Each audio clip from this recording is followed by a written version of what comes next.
Mega DSC మీద జగన్ ఎందుకు అంతగా ఏడుస్తున్నాడు?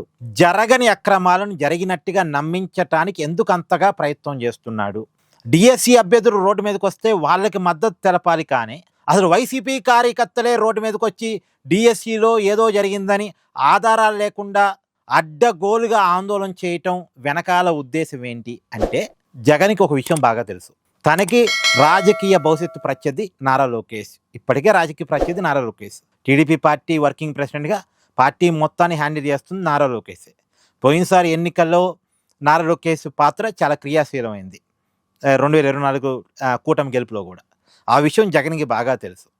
పైగా లోకేష్ ఒక పాజిటివ్ లీడర్గా బాగా జనంలో ఎమర్జ్ అవుతున్నాడు. ఇదే జరిగితే జగన్కి పొలిటికల్ లైఫ్ ఉండదు. జగన్ వర్సెస్ లోకేష్ కంపారిజన్ ఖచ్చితంగా ప్రజల్లో వస్తుంది. ఈ కంపారిజన్ వచ్చినప్పుడు లోకేష్కి ఏమో పాజిటివ్ ఇమేజ్ ఉంటుంది, జగన్కి ఏమో నెగిటివ్ ఇమేజ్ ఉంటుంది. ఇప్పుడు లోకేష్కి అర్జెంటుగా ఒక నెగిటివ్ ఇమేజ్ని పుయ్యాలి. దాంట్లో నుంచి వచ్చిందే ఈ మెగా డిఎస్సిలో అక్రమాలు జరిగాయి అని ఒక ప్రచారం చేయాలనే ఆలోచన. జరగని అక్రమాలను జరిగినట్టుగా ప్రచారం చేయడానికి ఉన్న కారణం ఇదే. లోకేష్ని నెగిటివ్ చేయాలి, లోకేష్ని పొలిటికల్గా కిల్ చేయాలి. లోకేష్ సామర్థ్యం మీద జగన్కి బలమైన నమ్మకం ఉంది. ఇతను కనుక ఇలాగే ఉంటే నాకు రాజకీయ జీవితం ఉండదు అనే విషయాన్ని జగన్ గుర్తించాడు. అందుకనే అర్జెంటుగా లోకేష్ పొలిటికల్ కెరియర్ని కిల్ చేయటం కోసం ఈ ఎత్తుగడంతా ఎంచుకున్నాడు. బట్ అది వర్కౌట్ అవుతుందా అంటే కాదు. ఫేక్తో ఎన్నాళ్ళు నడిపిస్తాడు అంటే జగనే చెప్పాడు జంజీ కాలం అని. ప్రతిదాన్ని కూడా శోధించి ఆలోచించి నిర్ణయాలు తీసుకున్న యువత ఇవాళ ఉన్నారు. అటుగోరు ఏం చెప్తే అది నమ్మే యువత కాదు. ఒకప్పుల్లాగా 2019కి ముందున్న పరిస్థితులు వేరు, ఇప్పుడున్న పరిస్థితులు వేరు. ఒకనాడు జగన్ని జనం చూసింది వేరు, ఇవాళ జగన్ విషయంలో జనం చూస్తుంది వేరు. కాబట్టి జగన్ అంటే ఒక అబద్ధాల కోరుగా, జగన్ అంటే ఒక ఫేక్ ప్రాపగండాకి బ్రాండ్ అంబాసిడర్గా జనం దృష్టిలో మారిపోయాడు.